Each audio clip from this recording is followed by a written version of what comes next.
Hi, my name is Tasia, and I started an in-home that grew from 4 children from day 1 to 12, and then moved those 12 students to a center that eventually got licensed for 180 students. And so I want to talk to you today about that journey. What was it like? What are the commonly asked questions I get about that entire process? And what would I do differently if I were to do it all over again? I want to tell you what worked, what didn't, and give you insight what that journey was truly like from going from an in-home to a childcare center. I hope to give some insight to those of you who are really thinking about making the jump yourself. Whether you're dreaming of starting your own daycare or you're already in the messy process, this is a video for you that hopefully will give you some insight about what it was like for me. So let's fast forward to the very beginning. In October of 2018, I quit my job, went to IKEA with a budget of $1,600 and equipped my space to be an in-home. And I was unlicensed in the beginning. I didn't plan this ahead of time. And so I had to start with, in Virginia, which you're only allowed to have 4 without having a license. And I started the licensing process. The licensing process for an in-home and a childcare center are both about the same. So first you have to get an LLC created and you have to file business under a fictitious name in your local courts. So if you're doing business under a name like Bright Beginnings, for example, which is just a common name for a lot of childcare, so I'm just using that as an example, then you would just file that, and you need to save those certificates because those are part of your licensing application. Then you have to go to zoning with the city, and zoning has their own rules that are separate from licensing rules. So that's something to really think about, whether you are going into a space that is commercial or whether you're doing your in-home. And for my in-home, the only change I had to make in regards to zoning was that they required that the in-home space that I had to be connected to the physical house. So you can't do a shed, for example, in your yard that's really fancy and decked out, or a little cottage or guest home. So I had a space that was a little bit separate from the living area, and the stairwell entry didn't lead directly to the in-home. And so I had to cut out a door and install that to meet the zoning of it being connected to the house. And then once that was completed, which that actually took the longest, then it was the licensing part. You're required to take a training in person before you can put in your application. And then there's paperwork that includes all of the things like LLC business structure, articles of organization, for example, the zoning that testifies how many people can be in the space, a floor plan, all kinds of stuff. When it came to this application, it was pretty straightforward, but the inspector comes out and the inspector makes sure everything on the application, everything with my space, and everything that they look for in regards to cleanliness and paperwork and etc. was all set to go. And then 6 months later, I was licensed and able to get the maximum in Virginia, which is 12 inside your home. In other states, you can have more than one in-home center in your name, and you could kind of build out a branch. But in the state of Virginia, that's not possible because the owner has to be in the space 80% of the time. And so I did have a teacher assistant once I got to 12. I actually had 2 that I rotated through. One was kind of unreliable and one was super reliable, and I loved her. And so I used the 2. Between the 2, I would use it for appointments if I needed to, and etc. And also just to get me out of the kids space. So I used those teachers when my 2 kids were sick, if I had appointments, if I needed to get stuff done, billing or just errands, because you do kind of feel like a slave to your home once you really start taking in kids to your house. So I really found it important to schedule these times when I could have this extra set of help, because I really truly believe in engaging wholeheartedly with the children, and I didn't have technology in my program, and so I didn't use TV or iPads as a babysitter in any way, and we spent a lot of time outside, which means you really do have to keep an eye on them, making sure that they're not doing anything too risky, because I do allow risk play and I don't want them to break any arms or legs while they do that. And so monitoring them was really important, and so it really didn't feel like I got to relax as much as I think people imagine that you can. And because I kind of have a specialty in working with children who maybe have some like behavioral things that need some work on, or maybe some extreme anxieties. I had some cases in which the children were maybe kicked out of other daycare programs who didn't have the patience or the expertise to work with them. I have a degree in psychology, and I've just really been educating myself on a lot of different ways to work with children like that. And so I found myself kind of attracting those kind of kids who then I worked intensively with to try to make it so that they could figure out how to cope within a group setting and then eventually thrive. And so that process of getting licensed took about 6 months. I really didn't make any money for those first 6 months. And what I would change about that is I do think I could have made that happen faster. Before the in-home had officially reached a year, my landlord came to me and said the property was for sale. So I knew that I couldn't run 2 in-homes, and you can't put in an application in Virginia for an in-home and still be operating one because of that. And so I knew that I needed to move to a center. When I was shopping around for a center, there was one that had closed in my town a year prior. And when I first started my in-home, there was one tiny thought, like maybe I could go into that space. But that location had a lot of drama, a lot of horrible reputation regarding abuse and etc. And so I just felt like if I were to open up there as soon as it closed, then there would be a lot of bad juju maybe. And also maybe people would mistake me for being that other center. So I just didn't really want to touch it. But a year later, when I had to leave my house, that center was still open and empty. And so I met with the landlord and the property manager of that program, and it was outfitted as a daycare already. It had everything it needed regarding zoning, and I knew that nothing structurally needed to be changed. That is the ideal situation, because you need a lot more money if you anticipate having to make changes to a building. And once you've done the zoning and licensing process, you know exactly what it is you're looking for. And in this case, the only thing I needed to change was something minor on the playground. And so it was really ideal situation for somebody like me who just didn't have a lot of capital up front. So because I knew I had a specific date in which I needed to be out of the house, I was hounding zoning and licensing to make the process go as quickly as possible.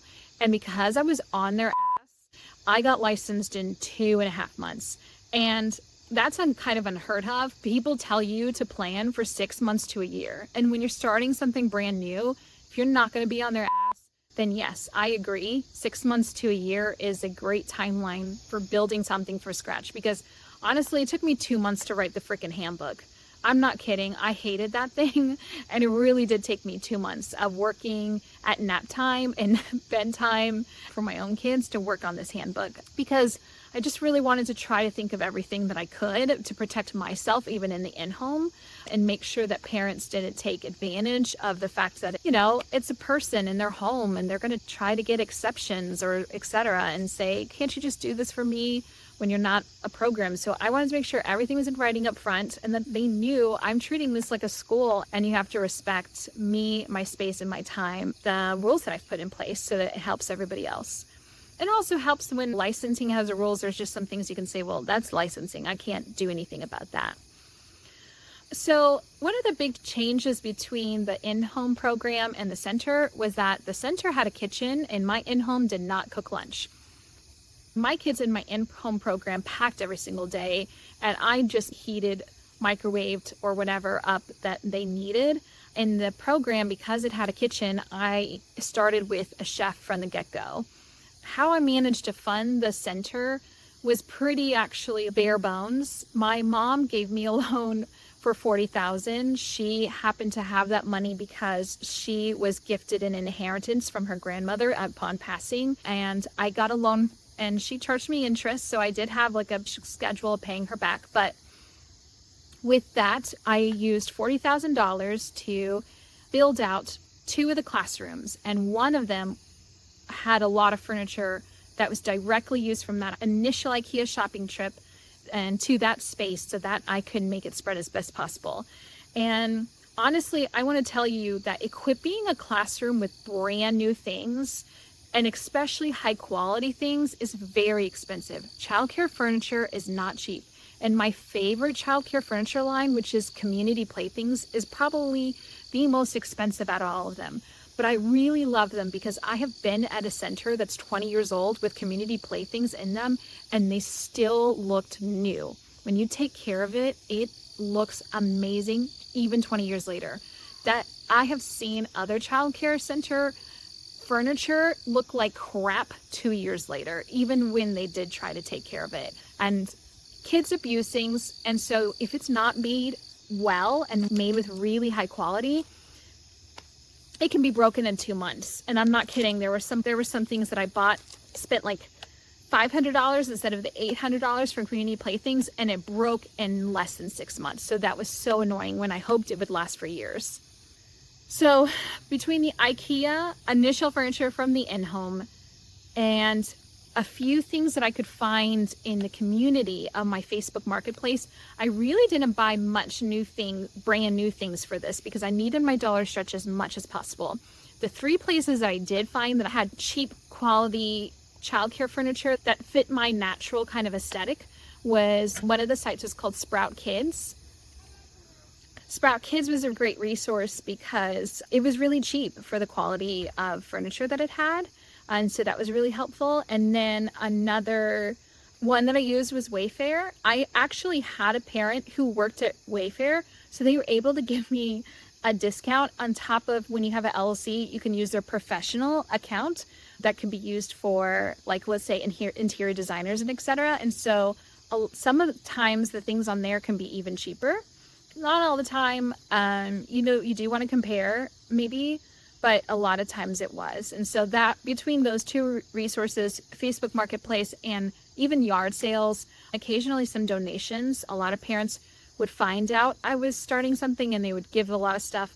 I was also across the street from a Goodwill, and I don't know how it happened. I just manifested the crap out of things. But like, for example, there was these silver balls for infants that are like reflective and look like a mirror. I wanted them so bad, but I look at the cost of them and I was like, absolutely not. I can't pay that. And they just happened to be brand new in a box at my Goodwill when I was setting up the classroom. Like, freaking miracle. I kept saying the whole process was so seamless. It kept reaffirming that I had to start my center and that it was meant to be, because everything just kept clicking into place and it was amazing. I mean, and I felt like I was manifesting the crap out of it and things were just falling into place so amazingly. I also want to say that a lot of that money went towards training my teachers. The initial staff that I had, we did 2 weeks of training, intensive training. I hired an assistant director and she was the one who helped working with them. I still had my in-home going on. And so what I would do is I would also take those teachers one by one, have them come work in the in-home a little bit to see my approach and how I do things and how I problem solve with children so that they knew exactly how to approach things. I didn't have the budget for really top-notch teachers. So these were all teachers who had been in a while but hadn't gotten a chance to be a lead teacher for whatever reason. Some just got their CDA and were starting fresh, but they had the education. So those were kind of like my lead teachers, and my assistant teachers were the ones who just needed maybe like a little bit more fine-tuning, and we're hoping to grow into a program where they could quickly be a lead teacher soon. And so that was something I definitely wanted to make sure they understood they had room for growth, and I wanted to make sure that happened. Now, I forgot to mention leasing the center, what that was like. I went to the situation with this kind of mindset. The center had been empty an entire year.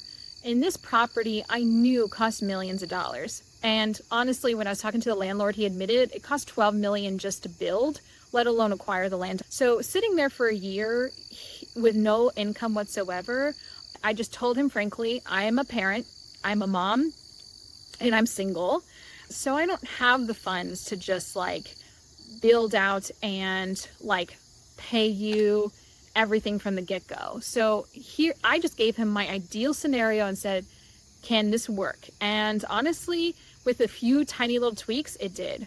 So the first 3 months that I was in the center where I was getting licensed, it was completely free. Then the first month in which I anticipated having children, which I did, that's the first month that I paid rent. And I made it so that it was exactly the same as I was paying for the in-home. So once I moved those 12 children, the cost wasn't really going to change. And then after that, I had it marginally increase each month, a little by little, until we got to the place where I was paying the full rent. And that worked perfectly because it gave me room for intentional growth. I did not need to rush into filling the whole center. I was able to grow room by room by room. And the more enrollment I got, the more funds I could get into equipping the next classroom. I was also able to find grants along the way. Like there was an infant and toddler grant because they were so desperate for programs to expand any infant and toddler offerings in the childcare desert that I was living in, that they were willing to give furniture and supplies and toys just if you would commit to being able to offer spaces for infant and toddlers. And so since I was a new program willing to offer a whole new infant room and toddler room, I was able to get gifted a lot of things that way. And the center that had left that space a year ago had left a few things behind. Toys and materials wise, I tossed it all away because we didn't have the same aesthetic. They definitely had a lot of plastic, noisy toys that I'm more of a Montessori natural kind of approach. And so I couldn't use any of those, but there were some pieces of furniture that although looked really beat up, I kind of painted or kind of angled in a way to hide how bad it was and use them all and temporarily with the goal that I was gonna replace it as soon as I could, which I did. Worked in the beginning and in the meantime. And one of the other things I was really trying to be thoughtful of in the beginning was that although I really like a neutral palette for the walls, I'm not a primary color person whatsoever. Children, when they first came to my space and it was all neutral, the walls, they honestly mistook it for a doctor's office. And so I realized really quickly I needed to have at least one room of color to really make the space warm. And so I worked really hard on painting an accent wall. Some of them had some pretty artwork and stuff that I did myself, which took like, for example, a whole weekend of just painting till 3 a.m.